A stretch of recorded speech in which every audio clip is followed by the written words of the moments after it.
So Ben, it's lovely to have you on the podcast, and it's great to have an entrepreneur because so many of our listeners think that they'd love the entrepreneur's life and it must be so exciting. So before we get on to that, was there anything in your early years, in your school years, that made you think that one day you were going to set up businesses?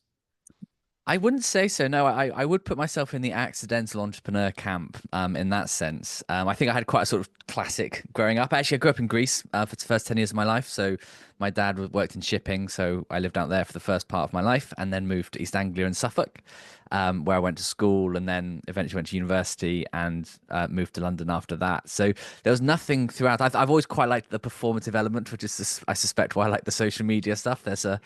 There's an element of performance that I perhaps didn't expect in myself. But overall, no, I think it was a real coincidence. I had university, I was doing a lot of internships. I had a job all lined up after university, and it was sort of circumstance as much as anything else that ended up where I am, really.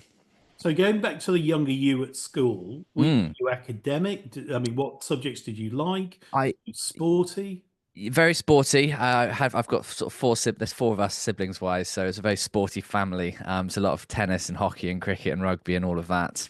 So incredibly competitive family.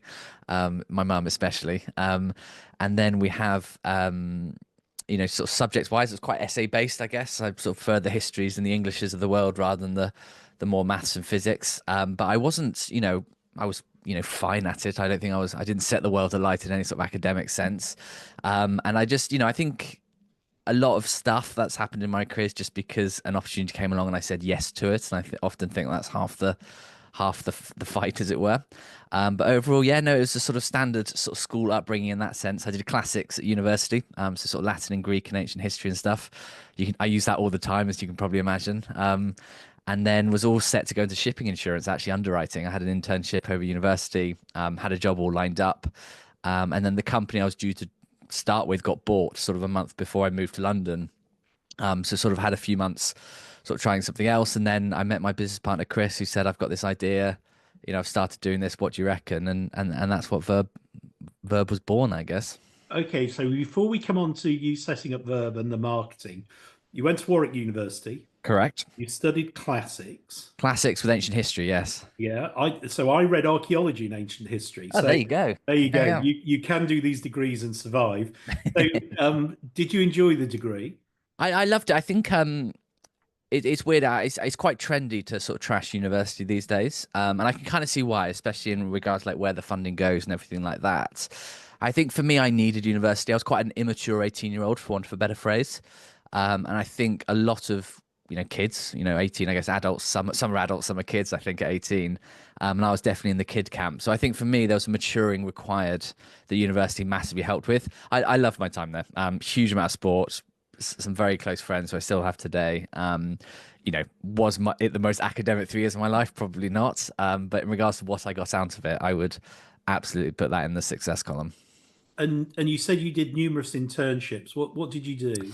Yeah, so I did a couple of sort of financial sort of hedge fund internships. I was in Lloyd's London for some underwriting company, which I did 2 or 3 times. I sort of kept working for them at the holiday. So that was very much the career I was kind of all heading into, sort of shipping and underwriting in the world of sort of brokering. And And then sorry to interrupt, is that because of your dad?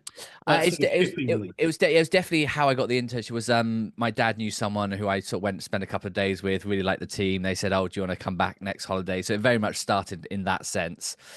So yes, in short, sheer nepotism. And then off the back of that, I just actually really enjoyed the team. I really liked it. It was something I was sort of quite keen to do. Lloyd's of London's a very cool building, so it's like quite a lot of fun to sort of be working in there. And then, yeah, like I said, it was the sort of circumstance that led to that falling through just before I moved to London. And if you go into underwriting, what do you have to be good at?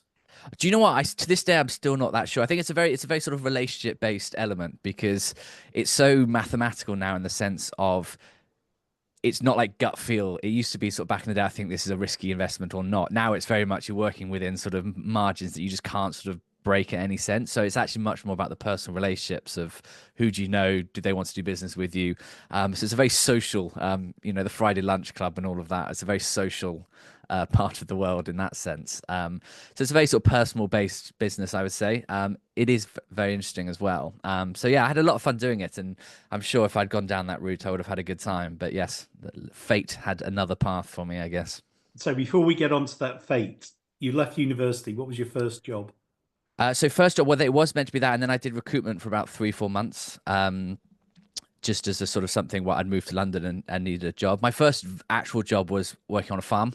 So throughout school and university during the summers, I was the sort of in charge of sort of the local, basically coming in to pick potatoes and onions, and finally got promoted to tractor driving, dinged the very expensive combine harvester, and got put back on the picking line. So that's how that ended up. And so your first job after university was recruitment. Was recruitment, yes. So I Three did months. tech. And how was that? What's good Really and good. bad about that job? It's fantastic. I mean, it's a great way to learn how to talk to people, because all you're doing is talking to clients, talking to candidates. You get a real feel for what's happening in the sort of sector that you're in, because the companies that are hiring are inevitably the ones that are doing a lot there. So I had a great time doing it. Had an amazing business that I worked for. Enjoyed it immensely, and probably again, I'm always someone who sort of looks on the positive side of things. I think I'm pretty good at making the best of a situation where I can. And it was only because of this opportunity with VERB that came up that I sort of left, really. So tell us about that. So there you are, you're 3 months, well, probably less than 3 months into recruitment, and you decide with a friend to set up Verb. So where did the conversation first start? How did you go about it? Yeah, so Chris is my business partner, Chris Donnelly, who's very, very successful entrepreneur as well. And he basically, we were at university together at the same time. So we didn't know each other, but we knew people sort of around each other in various circles. Anyway, I met him in London because everyone was doing the same thing, and LinkedIn was getting going. We're all trying to network and feel very important and try and meet as many people as we could. And he sort of said, "Oh, look, well, at university, Chris started building websites to make a bit of extra money at the university, basically." And he basically said, "Well, look, I really want to sort of, go for it on this and do a proper agency and actually try and grow it. And we want to do this, that, and that." And I said, "That sounds amazing." And so, yeah, it was in sheer ignorance. We both sort of decided to sign the next 10 years of our life away. So, so you're sitting together, what, in a pub, in a coffee It was a shop? Starbucks coffee. And what's funny, and Chris always tells the story, is Chris was meeting two different Bens that day. So the first 10 minutes of our meeting, he thought he was talking to the other Ben. And so it was it was a real sort of moment. We still have the LinkedIn message we sent each other that kind of led to our first meeting, because he's still one of my very best friends today. And so he said, "I'm doing this." I said, "That sounds amazing." And he said, "Well, look, what do you reckon?" And I said, "Absolutely." Having no idea, none of us had marketing backgrounds, none of us knew anything about digital. But an agency as a first business, if you're going to go into it, it's a great one because of the financial model, really. Yeah, so let's talk about that. I'm assuming that you didn't raise 20 million pounds and take swanky offices in central London. We absolutely did not. There was nothing swanky about any of our offices. No, we didn't. What's nice about a digital agency is it's service based, and what that means is you can bootstrap it. And especially, we knew nothing, but because we're so young, we're basically university students. We're very used to living on the cheap. We didn't need much money, as it were, either. So, not having dependents and things like that obviously made a huge. I have a lot of admiration for entrepreneurs who start at 30 or 40 or 50, because the stakes were often so much higher. Whereas for us, it was just, what are we going to be more poor than we are currently? It's hardly likely. So, yeah, so we set it up, and we started off by doing a lot of free work for people, because the first thing you need to do, and the first challenge you're ever going to encounter as a business owner like that is, you've not done it before, you've not got the experience, you're looking aggressively young. We age quite quickly, as entrepreneurs do, but back then we looked quite young. And we ended up basically doing a lot of free work just to kind of build our portfolio. And then we started to tap into bloggers' sites. So we started off with web design and build, and we sort of tapped into like the main Chelsea lot who all had these blogs going and things like that. And then one of our bloggers suddenly started to do exceptionally well. She was called Ella Woodward. We'd built her first blog website, and she who became Deliciously Ella, who's obviously very famous today. But we were her sort of first web design agency. And we sort of caught a bit of a wave of that. And off the back of that, we started to get more sort of paying clients and leverage the existing clients we had to kind of go on to the bigger and better things, really. And where was your first office? Our first office was in Shoreditch, sort of East London. And it was a sort of tiny little, it was sort of shared office space. But what it would do is if you, as you grew, they would sort of knock through various walls, and it was a bit of a jigsaw office. But yeah, we started with this tiny little thing, no fridge, no kettle, chair, table, and a Mac laptop, because obviously it had to be a Mac, being the trendy agency that we were. And did Um, you have that from day one, Ben, or did it take you a it little while to get your first pretty office? pretty much we still got an office pretty quickly. There's a little bit of sort of sharing office space here and there, but the reality was, like, um, Chris, whilst doing at university, was sort of share office space as well. But once we sort of full time on it in London, yeah, we got an office quite quickly. It was very cheap back then, I have to say. Offices were not the most expensive, especially this office. And did you need much money to start? No, not really. We needed a website which we kind of built ourselves. Needed a little bit of we paying ourselves very little, if at all, at the start. But we quite quickly like got a little bit in, and then we were able to sort of fund it. So no, we didn't need much money to start going at all. And you really don't, like, the best thing about that type of revenue model is you can win the work, get the money in, and then actually start delivering it. And that's a huge benefit to having to raise loads of capital for whatever reason. And do you remember who your first paying customer was? Yes. So Chris, I guess it depends. Chris's first, well, the first one was a fish and chip shop for £300, which is ironic considering like where we ended up. In regards to like the sort of first meaningful clients, like I remember our first big brand was like Larson and Jennings, a watch brand, which was very exciting because it was the first time we moved away from like blogging websites to like a proper business. So there's a few companies that stick in mind as to when we won them because they felt like moments for sure. But back in the day, we would have done anything and everything for you do have to scrap when you're that size, really.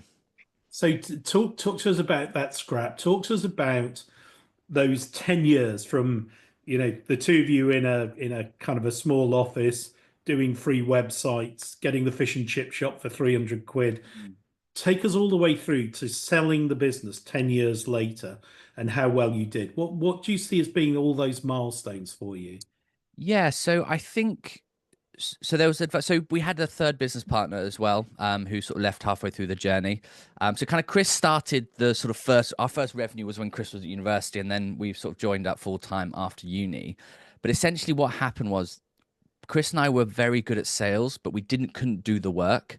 And what was quite interesting about that, the con was obviously we always needed a team to kind of do the work, but the main advantage we had was a lot of business people who start their business get lost in actually the delivery of it all. So creative director or head of design or architects is a big one where like the main architect's just always doing the work instead of doing your job as a founder and a business owner, which is focusing on revenue, bringing in the top line and everything like that. So Chris and I were always very good at just focusing on the revenue generation because we couldn't really do the other bits, which was around actually delivering it. So it was slowly about using the current crop of clients to win the next work. Because when we finished, we were working with Amiga and Aston Martin and Bugatti and Mayborn Hotel Group and all the sort of top luxury brands. But you don't start there, right? No one, unless you, for whatever reason, get super lucky, no one trusts 22-year-olds with those types of brands. So you go through a journey. And I think we were always quite good at sort of recognizing what the next level of client was, winning that, and then slowly sort of building on those blocks, really. And then talk about building the team. Yeah. So it's weird because I think the biggest challenge we had was VERB did grow quite quickly. And so what we had was someone who was an exceptional team member when the team was, say, 5 of us, perhaps struggled more when there was a team of 20 of us or 40 of us. And I think the hardest part of growing a business is people who were unbelievably useful, absolute essential to the business become not as important as you grow, and sort of recognizing that and sort of keeping that balance. I think the hardest part was kind of establishing a middle management team. And what I mean by that is when you get sort of 15, 20 people, it feels like the founders have to do everything. They're involved in every client, they're involved in every sales pitch, they're sort of trying to manage everyone. And you need to start to sort of develop leaders within the existing business to actually start taking on more of that management era. The honest truth was it was just a huge trial and error period. And, I think the best type of management, I think I've always been a believer of just recognition of your mistakes you've made in the past. But it was, we made countless mistakes and thankfully it just got enough of them right to kind of make where we did, really. And did you have any sleepless nights? For sure. I think one of our biggest learning, we were very naive around cash, for example, early on. I think we never clocked that you could have a profitable business and still run out of cash. But we were so poor on debt collection and chasing invoices. So there was definitely a couple of times at the start before we'd invested in a finance team where we were just suddenly just had no money in the bank and had payroll the next week and sort of floundering around that. We've had, big sort of like client losses and legal battles over the years, as you do. It's a roller coaster, and I think you just have to recognize the huge perks you get as being an entrepreneur and the absolute not so good bits, I guess you'd say. So for somebody listening to this, what would you say are the biggest challenges? And then what would you say are the biggest moments of joy? And the biggest challenge is that you can never quite switch off. It's an interesting thing to say, especially as I'm someone who does talk about the importance of switching off and the work-life balance, and I do stand by that. I always do. I always believe that you do need that time to switch off. But the reality is, if you are working, especially in a time-intensive business, which VERB was, you just can't. Like you can't. You can go on holiday for sure, but you need to be available to check in, do things. You need to, you can you have to work weekends sometimes, you have to catch up, you have to work late nights, a lot of Chris and I remember having a very sort of honest conversation where we kind of realized we both lost loads of friends in that during our 20s, not through sort of falling out, but just because the business sort of became all consuming, and we actually course corrected a little bit. We sort of recognized actually that's not what we want, right? We want to have that sort of slight better balance, and we both have unbelievably patient wives who've kind of put up with a loss over the years. But I think those are definitely the sort of con side. The pros is it's yours, right? So every win is exponentially more joyful because it's directly benefiting you. You care so much more about it. You feel like there's a real sort of every effort that you put in, you're directly benefiting yourself, which is obviously from a selfish perspective always nice, as opposed to sort of wasted effort. And there's a freedom to it. There's both a freedom and a sort of not, but it's a different sort of freedom in the sense of you can do what you want, and act, it's your decision really, and the buck stops with you.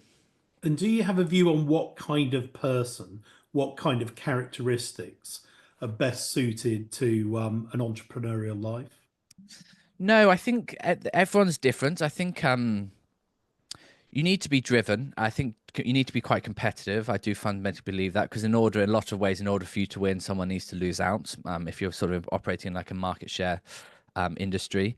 So I do think a competitiveness is important. I think there needs to be like a level of delusion as well. I mean that in a positive sense, in the sense like we spent the first 4 years being really patronized to, like really everyone sort of saying, how's your little business going, or how's oh, this won't work. And it's amazing how everyone tells you it won't work until it does work, and then they start saying, well, that was just so obvious, you got really lucky, you caught a wave. And I always say, like, that's fine, like, I think and so when I say a level of delusion, you need to really sort of tune out what a lot of people are telling you. And the hardest thing is when people you really trust and appreciate and respect are telling you that as well. And they don't do it in a way that's sort of trying to put you down. It's just sort of what people say as you go through this journey. So I think a level of delusion is always helps when it comes on entrepreneurs. And then just a willingness to work hard. And, a lot of people ask me, in the age of side hustles, like, what should I be doing? And I always say, like, the first thing is make sure you do something you actually enjoy talking about. Because I think one of the advantages we have in this day and age is you can monetize anything, which means you can monetize hobbies and interests. And if you're going to be doing lots of extra work, you might as well pick something you enjoy talking about. And we'll go on to talking about work-life balance and the advice that you give people around careers. But if somebody's now thinking, oh, I want to leave my job at HSBC, which is 9 to 5:30, and become an entrepreneur, would you be saying to them, being an entrepreneur is not a 9 to 5:30 job, particularly in the early days? Not necessarily, because it absolutely can be.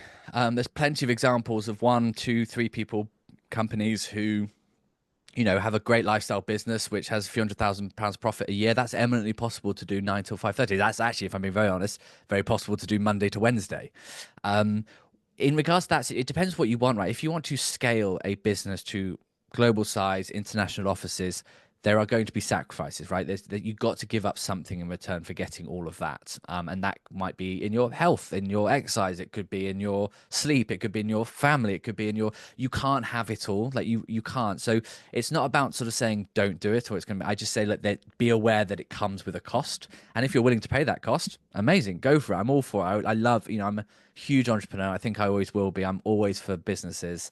But I like to be sort of realistic in what I say. And so I think that's the sort of main lesson I would give. But the other thing I would say is I would start it while still working. I would try and mitigate the costs, build up a sort of retainer base, get to sort of 2, 3 grand a month or something, at least to just, whatever it might be, pay for the mortgage and a couple of other bits sort of thing, and then quit your job. And yes, that would involve working the weekends and the evenings.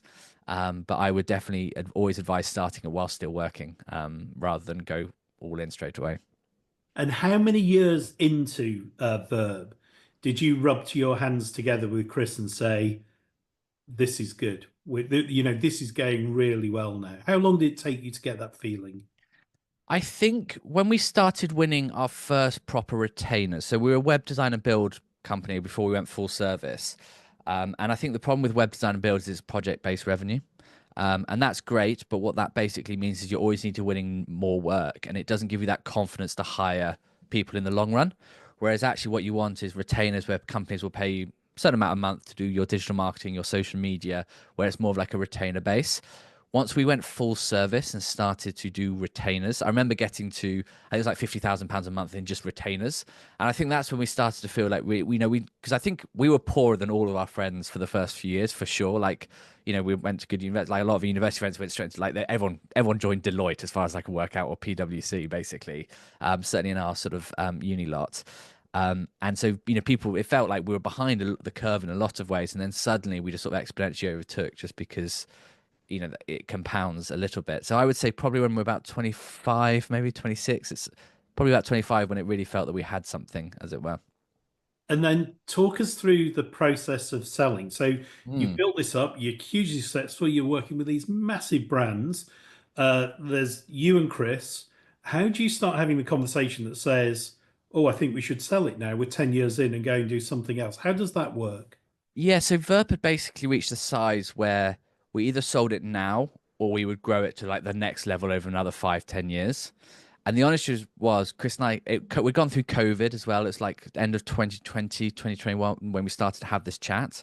And we basically said, we kind of both sort of looked at each other and we said, I don't know if I want to grow it any further. Like I feel like I've got everything out of it. And it's interesting, like a lot of the jobs I started to do at Verb at that time, I just felt like I was in second gear on. It was selling luxury digital and I could do that in my sleep. I'd had so many hundreds of thousands of meetings talk about the exact same thing. And for me, I think a lot of the challenge was kind of wearing off. And I like the challenge. The challenge is kind of the idea of being excited about a meeting for me is a real testament to whether I'm enjoying my job. And the excitement comes from, I actually don't know where this is going to go. I don't really know what's going to be said. I like to be pushed. I like to be put on the spot. It's just what I find quite motivating. And for me, I was in second gear. I was saying the same thing in every meeting. And it was, it was a polished routine, right? It was a very good routine. It was bringing in a lot of revenue. But we just felt we'd got to the point where actually we both wanted to push ourselves, we wanted to do other things, and so we started the sort of process of going down the sale route. So how do you do that? How do you sell a business? Yeah, so it's an interesting question because a lot of entrepreneurs say I want to sell for 10 million or I want to sell for X or whatever it might be. And everyone goes, oh, and all I need to do is get to X profit and X multiplier, and that's how you do it. And to an extent, they're right. But the honest truth is, you sell by what someone's willing to pay for it. And so the best thing you can do is to get multiple parties involved. And this is where someone like Chris is actually exceptional at it. But he basically we had a couple of, we were kind of at the stage where digital agencies were all trying to do a bit of acquisitions. So everyone, it was quite a trendy thing to do. A lot of big agency groups were taking on funding from private equity to kind of do a sort of M&A spree, and then they would roll up into a big group and float or sell for even more further down the line. So we kind of we sort of got the timing quite right there. The other big advantage we have was we were luxury. So we had a very specific niche, and luxury is a weird sector. It's quite a snobby sector, in the sense of luxury doesn't want to work with non-luxury. So a lot of the big agencies could never quite crack luxury because although they work for unbelievably impressive businesses like the Amazons and all the big hitters, that's not what Aston Martin want, right? That's not what Amiga want. That's not what the Ritz wants. Like they want, ironically, digital marketing for luxury is quite far behind, say, what Nike do or any of the big other companies. But there's a perception, there's a brand element that you have to consider. And so we started, a lot of agencies were interested. We knew we'd network quite well, and we basically sort of told a few of our mentors that we knew, were interested in selling, and they all sort of went, oh, we're interested in all of that sort of stuff. And so we got sort of 2 or 3 provisional offers, and then picked the one we wanted. But when you say we got them, did you put an advert in the paper saying we want to sell No, our business, no. or did you? So it was mostly word of mouth. We didn't have a set. A lot of people will say we want to go out to market, and people will do that. Again, like that's just not really. We thought that sounded a little bit desperate in a lot of ways. I think like the best time to sell is when you feel like you're in a position of power. Otherwise, it's a bit of a fire sale. So no, we sort of went out to a few different people and who we knew were interested, and started sort of floating the idea, basically by saying, look, this is what we're being offered. What do you think? What can we get your advice? And they would come back saying, oh, actually, we're interested as well. And it sort of spiraled from there. But then you sort of enter the sales process, and that's an incredibly long process. So you sold in 2021, So we sold, let me just kind of get my numbers right here. We sold at the end of 2021, yes. But we and started the chats in that start of that year. So it was an 11-month process to kind of go from sort of initial chats to signing the papers. so you've successfully sold the business. Sold You've the had business. money pour into your bank account, and now you have to think, what am I going to do next? So what happened then? Well, I had to do a 2-year earnout. So I worked for the company that bought us for 2 years. Um, and it was during this, and it was quite a restricted earnout. So we weren't allowed to so we've always been quite entrepreneurial. We weren't allowed to start other things during that process because, they wanted us to focus on the business, which was fair enough. And so about 18 months into the earnout, I was very bored, incredibly bored. Because not only was I still doing the same sales thing, the responsibility of running, because I wasn't running the business by that point, like it was very much part of this group. So Chris and I started doing our content in that second year, which is why we sort of kicked that all off. But I think we'll come on to that. And then finished that final year. And then my new business partner is actually an old school friend who's run a very successful software company for 10 years. He exited that same year as me. And I felt like I had one more. I told myself I'd take 6 months off and all of that. That obviously kind of just didn't happen in the end. But basically, I felt like I had one more big business left in me. And for me, there were two sectors that held real appeal. One was in healthcare tech, and the other was in green tech. And for me, I think green tech just appealed a little bit more. And so that's what the nugget that Gaia was born from. And so tell us about Gaia. Yeah, of course. So Gaia essentially is a SaaS-based business, and we're a tech company that build out products in the green space. And the idea behind it is there's more and more regulation happening across the world in regards to climate, green, and the environment space. And whether and for me, it's such a fascinating space because it's sort of political meets commercial meets environment meets science. Like there's a whole sort of melting pot of. I don't have to tell you. I think you've been in some of those discussions. And for me, like it kind of misses two things. One is whether you believe the science or not, it is easily one of the most exciting and forward-thinking spaces. So there's commercial opportunity there anyway. And second, I've always been one who kind of gets off on identifying what's exactly happening and having those tough chats, and a lot of my content's sort of born off that, and so that sort of appealed to me in a lot of ways as well. And so basically what it is when regulation gets rolled out, Gaia will read that regulation and we'll build out products that allow companies and corporations to kind of more easily abide by those regulations. So we're quite strict when this isn't about making them dodgy, because that's not what we believe at all, but it's about recognizing that any regulation includes a disruption, and building out products allow it. So a great example is the new BNG scheme that's come out here in England, where if you're in construction at all, you require an uplift of 10% for your biodiversity, and an idea to kind of help get the English biodiversity in a little bit more ship shape, I think we can say. And so basically what we've done is we've built a marketplace that allows you to list and sell and buy and trade those BNG assets. So it's just things like that kind of helping the regulation move along, making capitalizing on the commercial opportunity, but actually helping, in theory, move the sort of environment and climate chats forward as well. And how's that going, Ben? What stage are you at with that business now? Really good. So we've got two main products. We've got a fledgling team. We've got our offices in Covent Garden. We've got a fledgling team. We've got two main products. We have carbon accounting software, and we've got our BNG and natural asset marketplace. And yeah, we've been really lucky. The product's all built. We're sort of billing across both of them. We're very close to sort of achieving profitability. We should hopefully have that in the next couple of months. And then, I'm a big believer in not taking funding. Like a really big believer in it, if I'm being honest. I always think it should be a last resort. I've seen so many entrepreneurs shafted by, there's a lot of well-meaning capital out there, but there's some real sharks, and some of the stories around clawback equity. And And like when people say, "Oh, should I take funding?" I always say, "But like, what you going to use that funding for?" Because if it's just to accelerate a growth plan that you probably would achieve yourself in 2 years if you just bootstrap it, I'm all for like putting in the elbow grease early on, because the benefit you get long term is so much more. And then if we are ever in a position to raise, we raise when we're doing several million revenue, highly profitable. That suddenly is a much more powerful meeting than you're sort of pitching off a deck and an idea and a hope and a prayer, basically. So I'm a big believer in bootstrapping where you can. So let's now go to content, because I know that you've done an amazing job. YouTube, newsletters, literally hundreds of thousands of followers and across your platform. So talk to us about the genesis of that, why you decided to do what you're doing.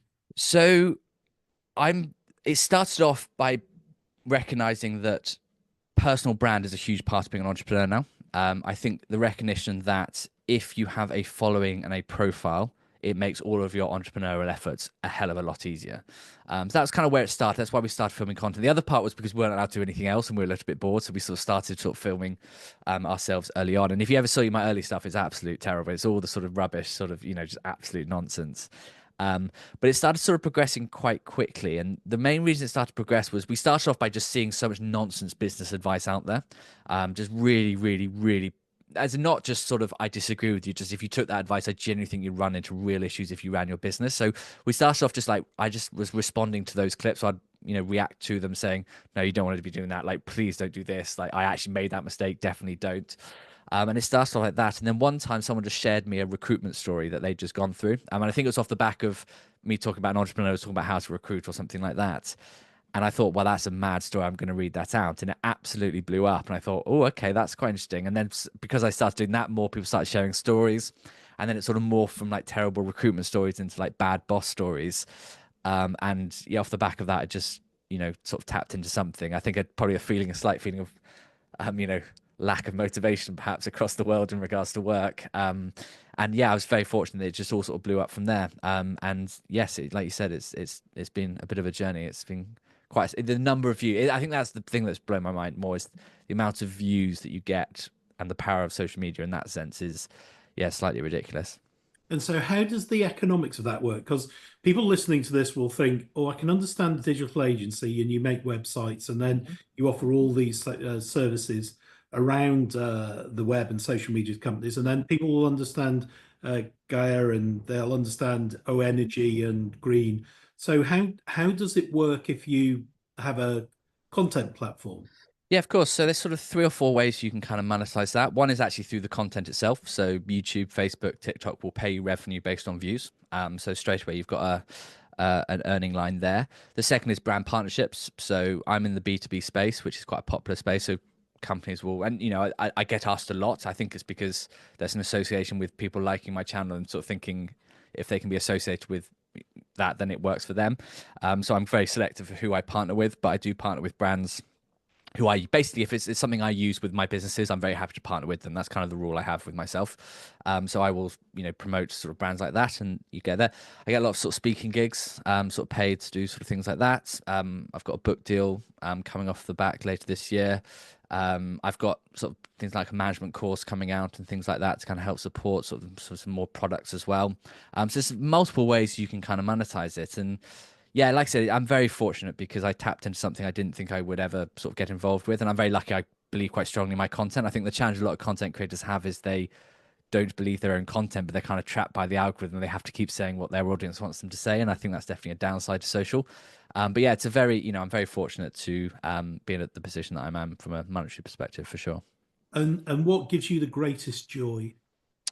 Do you know what? I think it's the stories of, because I get a lot of like, this is my bad boss, but I think it's the stories I get and the messages I get where people said, I actually didn't realize how bad it was until I saw your story. I've since left. I've started my own company. And I get recognized quite a lot in the streets now, which is a very disconcerting experience. But, I was playing hockey the other day and someone on the opposition came up to me and said, oh, I follow your content. Just let you know, since I saw that 6 months ago, I've started my business. I'm doing, so the idea that there are entrepreneurs out there because they recognize how terrible where they're working for decided to change things up.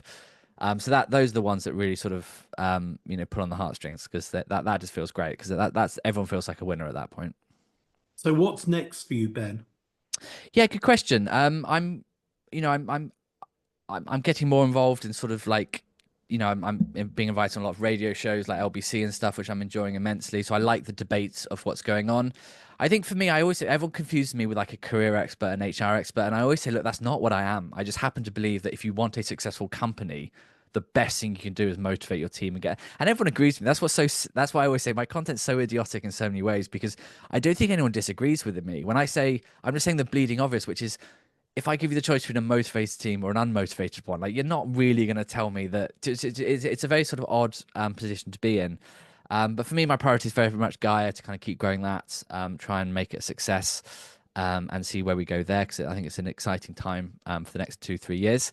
And then alongside that, just to keep kind of growing my content, I do enjoy it. I've got a few like new TV ideas, sort of for new, sorry, not TV, but for new show ideas that I'll be doing soon, which is quite exciting. I have my book coming out later this year. So there's lots happening. But the honest truth is, because it's all happened so quickly, I don't have a sort of long-term goal on the content side of things, which is interesting. And I'm going to finish with the question that I suspect everybody asks you. What advice would you give to people starting out on their careers? Good question. So I think the first thing is the most important thing about your career is who you're working with, basically. I think having a good boss sets you, I think it sets you forward 4 or 5 years in your career. If you have someone who really takes training seriously, looks after you, I think it absolutely supercharges your career. I think don't be afraid to swap careers. I think we are in a day and age where like, because statistically it's so the way, and it's one place I will criticize perhaps school and university, because I don't like to do that because I think they have an impossible job in so many ways. But the one thing I do think people they perhaps get wrong is like career advice. And what I mean by that is it's very much like everyone knows you can be a lawyer or a doctor or a teacher but I think there's so much out there that you just don't even have an awareness of it as a thing. And so I always say, don't be afraid to swap careers. Like it's not quit. I like the word quitting. I think sometimes quite unhelpful. It can be an incredibly brave thing to do. So like make that call. Me doing VERB was a brave call because I had a career that I could have been very good at if I'd gone down that route. So don't be afraid to mix it up and like change. That's kind of what your 20s are for. Don't let anyone tell you that you can't mix it up. Give something a go. Don't be afraid to like commit your additional time in your week to starting a side hustle. I don't like the phrase, but I think it's a really good thing. Like exploring how you might be able to monetize the other side of it. Like having that second income is always useful anyway. But on top of that, you might develop into something you really, really love.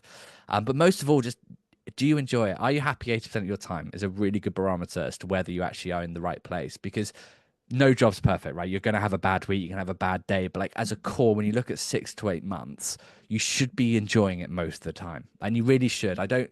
It's a myth, I think, to say everyone hates their job or everyone, and I think we all grew up in, and I think my parents' generation in particular, it was very much they had horrible bosses as well, but it was a bit more like grit. You had to bear it, but you have more options now. The online, the digital, it's much easier to set up a business or to try new things or work remotely or go digital nomad for a couple of years and travel and work. Like you have all these options, so absolutely like utilize it, and you should be enjoying yourself more than perhaps you think. That's great advice, Ben. Ben, it's been a pleasure talking to you, Oh, and thanks for having me what on. what a fantastic journey you've had. Setting up now numerous successful businesses, all you're doing with your content. I have got no doubt that listening to you, lots of people will have been inspired to think about their own careers and think about what they want to get from their working life. So thank you for sharing all of that. Oh, thanks so much for having me on. Really appreciate it.